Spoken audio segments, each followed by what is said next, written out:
श्री कृष्णा दोस्तों, हर हर महादेव। कैसे हैं आप सब? स्वस्थ और सुरक्षित होंगे। दोस्तों, भोलेनाथ, भोले भंडारी, शिव बहुत ही भोले भाले हैं। आप सभी जानते हैं कि ऐसा कहा जाता है कि भोलेनाथ को जो दिल से उनको यदि एक बेलपत्र भी समर्पित कर देता है, भोलेनाथ उसकी हर इच्छा पूरी कर देते हैं। और कुछ दिन जैसे सोमवार, शिवरात्रि, प्रदोष, इन दिनों में भोलेनाथ पर यदि दिल से पूजन की जाए, अर्चन की जाए, भोलेनाथ का अभिषेक किया जाए तो सारी इच्छाएं व्यक्ति की पूरी हो सकती हैं। शिवरात्रि शिव और शक्ति के संगम का एक बहुत ही सुंदर पर्व है। मासिक शिवरात्रि हर माह कृष्ण पक्ष की चतुर्दशी तिथि को मनाई जाती है और इस दिन शिव की पूजा और व्रत रखने से जीवन में कष्ट, पाप और भय से मुक्ति मिलती है। आषाढ़ माह की मासिक शिवरात्रि 27 जून 2022 को पड़ रही है और इस दिन यदि कुछ खास उपाय कर लिए जाएं तो शिव की कृपा से मनचाहा वरदान मिलता है। दोस्तों, यदि आपके ऊपर शनि दोष है, आपकी राशि पर शनि दोष है, उसे शनि की ढैया या साढ़े साथी के बुरे फल प्राप्त हो रहे हैं, तो आप मासिक शिवरात्रि के दिन भगवान शिव को काले तिल मिलाकर जल समर्पित करें। साथ ही ओम नमः शिवाय का जाप करें। अब देखना, आपको एक दिन में ही परिवर्तन दिखने लगेगा। इसी प्रकार घर में सुख समृद्धि बनाए के रखने के लिए इस दिन बेल को चारा अवश्य खिलाना चाहिए। वैसे सनातन धर्म में, हिंदू धर्म में ऐसा कहा जाता है कि गाय को रोटी रोज प्रतिदिन देना चाहिए, किंतु प्रदोष हुआ, शिवरात्रि हुई, ये दिन ऐसे होते हैं जब आप नंदी को पूजते हैं तो अवश्य आपकी इच्छा पूरी होती है। और बेल को आप इस दिन यदि हरा चारा खिलाते हैं तो ऐसा करने से जीवन में आ रही कई परेशानियां आपकी समाप्त हो सकती हैं। दोस्तों, एक ऐसा उपाय बताने जा रही हूँ मैं जो आप कर लेते हैं। आपने देखा ही होगा, शिवालय कौन नहीं जाता। आजकल शिवालय में इतनी भीड़ लगी होती है कि मुझे लगता ही नहीं कि हिंदू धर्म में, जो सनातन धर्म मानता है, भोलेनाथ का मंदिर नहीं गया हो। यदि आपने देखा होगा, वहाँ नंदी बैठे होते हैं। आप नंदी के कान में यदि सिर्फ एक शब्द उच्चारण कर दें, आपकी सारी इच्छाएं पूरी हो जाएंगी। मैं ये कौन सा शब्द है मैं बाद में बताती हूँ। पहले मैं ये बताना चाहती हूँ कि जैसे यदि आपके पर आर्थिक तंगी चल रही है, बहुत ही ज़्यादा समस्या है, धन की कर्ज ज़्यादा हो गया है, यदि आप उससे मुक्ति पाना चाहते हैं, संपत्ति बढ़ाना चाहते हैं, सुख समृद्धि बढ़ाना चाहते हैं, तो मासिक शिवरात्रि के दिन एक मुट्ठी चावल भगवान भोलेनाथ को अर्पित करें, शिवलिंग पर रखें। लेकिन इस बात का आपको अवश्य ध्यान रखना चाहिए कि चावल खंडित नहीं होने चाहिए, अक्षत होने चाहिए। धन प्राप्ति के लिए उपाय बहुत ही फलदायी उपाय है, अवश्य करें। यदि आपके विवाह में अड़चन आ रही है, संबंध तय होते होते रह जाता है, तो भगवान शिव के मंदिर में 5 नारियल लेकर जाएं। भोलेनाथ का जल अभिषेक करने के बाद ओम श्री वरप्रदाय नमः, ओम श्री वरप्रदाय नमः, श्री नमः, इस मंत्र का 5 माला जाप करें। फिर नारियल, जो भी आपने नारियल रख के ले गए 5, पूरे शिव जी को समर्पित कर दें। देखना कितनी जल्दी आपको इससे परिवर्तन दिखाई देगा।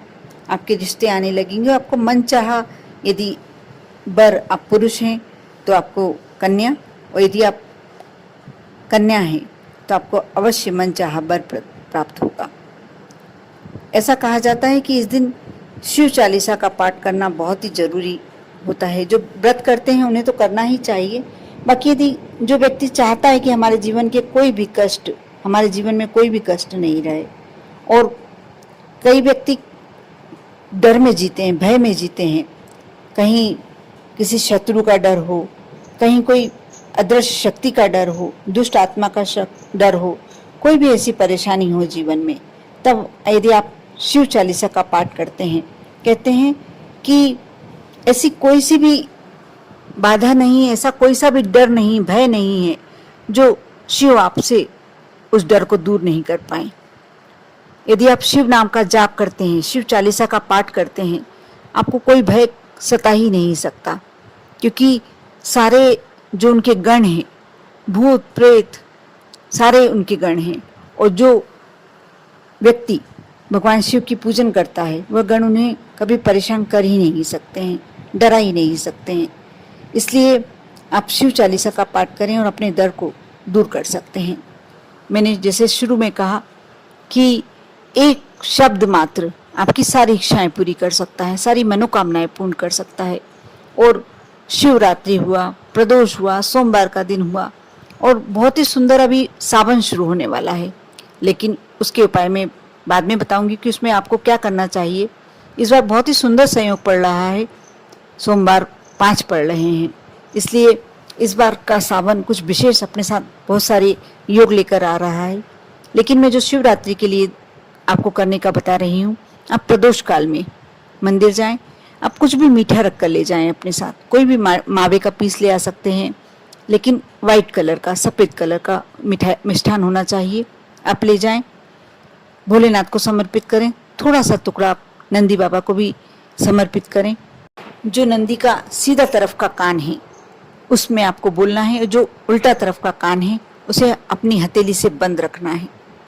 आप नंदी को पहले एक प्रणाम करें, उनसे सुयशा इस शब्द को बोलें। सुयशा इसलिए बोलना है कि वह उनकी पत्नी का नाम है।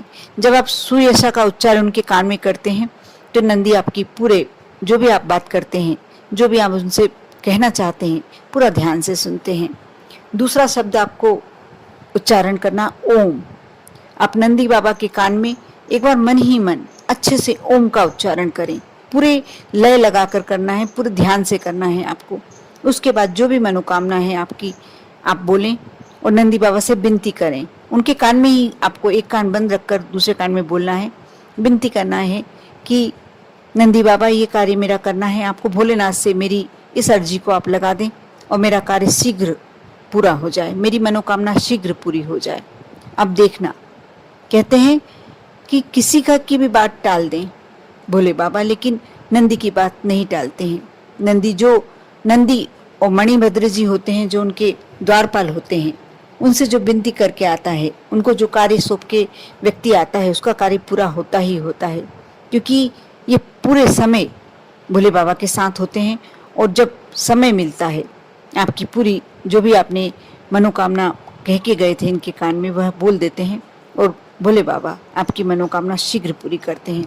बहुत ही सुंदर बात है कैसे आपकी बातें नंदी बाबा भोलेनाथ तक पहुंचा देते हैं। आप कर देखें, एक बार इस उपाय को अवश्य आजमा कर देखें, कैसे आपकी मनोकामना पूर्ण होती है, कैसे आपकी इच्छा भोलेनाथ तक पहुंचती है।